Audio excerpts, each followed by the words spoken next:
ನಮಸ್ಕಾರ ಸ್ನೇಹಿತರೆ. ಐರ್ಲೆಂಡ್ ವಿರುದ್ಧದ ಪಂದ್ಯಕ್ಕಾಗಿ ನ್ಯೂಯಾರ್ಕ್ ತಲುಪಿದ ತಕ್ಷಣ ಟೀಂ ಇಂಡಿಯಾಗೆ ಸಿಕ್ಕಿದವು 3 ದೊಡ್ಡ ಗುಡ್ ನ್ಯೂಸ್. ಹಾಗಾದರೆ ಸುದ್ದಿಯ ಸಂಪೂರ್ಣ ಮಾಹಿತಿ ಏನು? ಅಷ್ಟಕ್ಕೂ ಐರ್ಲೆಂಡ್ ವಿರುದ್ಧದ ಪಂದ್ಯಕ್ಕೂ ಮುನ್ನವೇ ಭಾರತಕ್ಕೆ ಸಿಕ್ಕಿರುವ ಆ 3 ದೊಡ್ಡ ಶುಭ ಸುದ್ದಿಗಳಾದರೂ ಯಾವುವು? ಹೀಗೆ ಇದರೆಲ್ಲದರ ಬಗ್ಗೆ ಇವತ್ತಿನ ಈ ಒಂದು ವಿಡಿಯೋದಲ್ಲಿ ತಿಳಿಸ್ಕೊಡ್ತಾ ಹೋಗ್ತೀನಿ. ಹೀಗಾಗಿ ದಯವಿಟ್ಟು ಈ ವಿಡಿಯೋವನ್ನ ಕೊನೆವರೆಗೂ ನೋಡಿ ಸ್ನೇಹಿತರೆ. ಹೌದು, 65 ದಿನಗಳ ಕಾಲ ನಡೆದ IPL ಕ್ರಿಕೆಟ್ ಜಾತ್ರೆ ಫ್ಯಾನ್ಸ್ಗೆ ಫುಲ್ ಮೀಲ್ಸ್ ಮನರಂಜನೆ ನೀಡಿತು. ರಣರೋಚಕ ಕಾದಾಟಗಳು, ಟ್ವಿಸ್ಟ್ ಅಂಡ್ ಟರ್ನ್, ಬೌಂಡರಿ ಸಿಕ್ಸರ್ಗಳ ಸುರಿಮಳೆ, ಬೌಲರ್ಗಳ ವಿಕೆಟ್ ಬೇಟೆ ಅಭಿಮಾನಿಗಳನ್ನ ಹುಚ್ಚೆದ್ದು ಕುಣಿಯುವಂತೆ ಮಾಡಿತ್ತು. ಇದೀಗ ಇಂಡಿಯನ್ ಪ್ರೀಮಿಯರ್ ಲೀಗ್ ನ ಸೀಸನ್ 17ಕ್ಕೆ ಅದ್ದೂರಿಯಾದ ತೆರೆ ಬಿದ್ದಿದೆ. ಇದರ ನಡುವೆ ಎಲ್ಲರ ಗಮನ T20 ವಿಶ್ವಕಪ್ ಕಡೆಗೆ ಶಿಫ್ಟ್ ಆಗಿದೆ. ಹೌದು, T20 ವಿಶ್ವಕಪ್ ನ 8ನೇ ಪಂದ್ಯದಲ್ಲಿ ಭಾರತ ತಂಡವು ಐರ್ಲೆಂಡ್ ವಿರುದ್ಧ ಕಣಕ್ಕಿಳಿಯಲಿದೆ.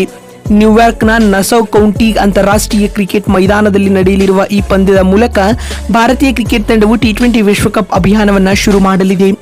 T20 ಕ್ರಿಕೆಟ್ನಲ್ಲಿ ಭಾರತ ತಂಡವು ಐರ್ಲೆಂಡ್ ವಿರುದ್ಧ ಇದುವರೆಗೂ 7 ಪಂದ್ಯಗಳನ್ನ ಆಡಿದೆ. ಈ 7 ಪಂದ್ಯಗಳಲ್ಲಿಯೂ ಟೀಂ ಇಂಡಿಯಾ ಗೆದ್ದು ಬಿಗಿದೆ. ಹೀಗಾಗಿ ಇಂದಿನ ಪಂದ್ಯದಲ್ಲಿಯೂ ಭಾರತ ತಂಡ ಗೆಲ್ಲುವ ಫೇವರೇಟ್ ಆಗಿ ಗುರುತಿಸಿಕೊಂಡಿದೆ. ಮತ್ತು ಇದೀಗ ಐರ್ಲೆಂಡ್ ವಿರುದ್ಧದ ಪಂದ್ಯಕ್ಕಾಗಿ ನ್ಯೂಯಾರ್ಕ್ ತಲುಪಿದ ತಕ್ಷಣ ಭಾರತಕ್ಕೆ 3 ದೊಡ್ಡ ಶುಭ ಸುದ್ದಿಗಳು ಸಿಕ್ಕಿವೆ. ಮೊದಲನೇ ಒಳ್ಳೆ ಸುದ್ದಿ ಬಂದ್ಬಿಟ್ಟು ಅದು ಹಾರ್ದಿಕ್ ಪಾಂಡ್ಯ ರವರ ವಿಚಾರವಾಗಿ.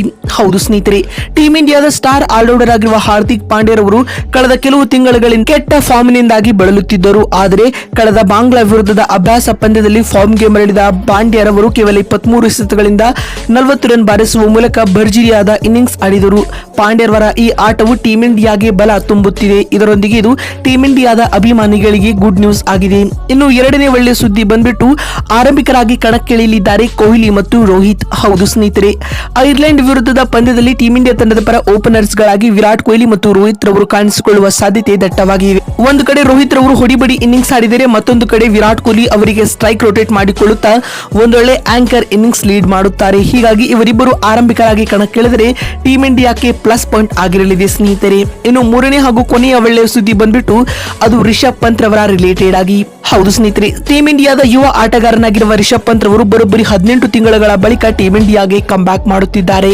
ಆಡಿದ ಮೊದಲ ಅಭ್ಯಾಸ ಪಂದ್ಯದಲ್ಲಿ ಪಂತ್ ರವರು ಆಕರ್ಷಕ ಅರ್ಧಶತಕ ಸಿಡಿಸುವ ಮೂಲಕ ಭರ್ಜರಿಯಾದ ಟಚ್ ನಲ್ಲಿದ್ದಾರೆ. ಪಂತ್ ರವರ ಈ ಪರಾಕ್ರಮದ ಇನ್ನಿಂಗ್ಸ್ ಟೀಂ ಇಂಡಿಯಾದ ಅಭಿಮಾನಿಗಳ ಮುಖದಲ್ಲಿ ಸಂತಸವನ್ನ ಮೂಡಿಸುತ್ತಿದೆ. ಇದೀಗ ಐರ್ಲೆಂಡ್ ವಿರುದ್ಧದ ಪಂದ್ಯದಲ್ಲಿಯೂ ಪಂತ್ ಇದೇ ರೀತಿಯಾದ ಆಟವನ್ನ ಆಡಿದ್ದೇ ಆದಲ್ಲಿ ಟೀಂ ಇಂಡಿಯಾಗೆ ಸುಲಭ ಜಯ ದಕ್ಕಲಿದೆ. ನೋಡಿದಲ್ಲ ಸ್ನೇಹಿತರೆ, ನ್ಯೂಯಾರ್ಕ್ ತಲುಪಿದ ತಕ್ಷಣ ಭಾರತಕ್ಕೆ ಸಿಕ್ಕಿರುವ 3 ದೊಡ್ಡ ಸಿಹಿ ಸುದ್ದಿಗಳು ಯಾವುವು ಅಂತ ತಿಳಿಸಿಕೊಡುವ ನಮ್ಮ ಈ ಪ್ರಯತ್ನ ನಿಮಗೆ ಇಷ್ಟವಾಗಿದ್ದಲ್ಲಿ ತಪ್ಪದೆ ಈ ಕೂಡಲೇ ಈ ವಿಡಿಯೋಗೊಂದು ಲೈಕ್ ಮಾಡಿ. ವಿಡಿಯೋವನ್ನ ಇಲ್ಲಿವರೆಗೂ ನೋಡಿದ್ದಕ್ಕಾಗಿ ಧನ್ಯವಾದಗಳು. ಮತ್ತೊಂದು ವಿಡಿಯೋದಲ್ಲಿ ಸಿಗ್ತೀನಿ. ಅಲ್ಲಿವರೆಗೂ ನಮಸ್ಕಾರ, ಧನ್ಯವಾದಗಳು ಸ್ನೇಹಿತರೆ.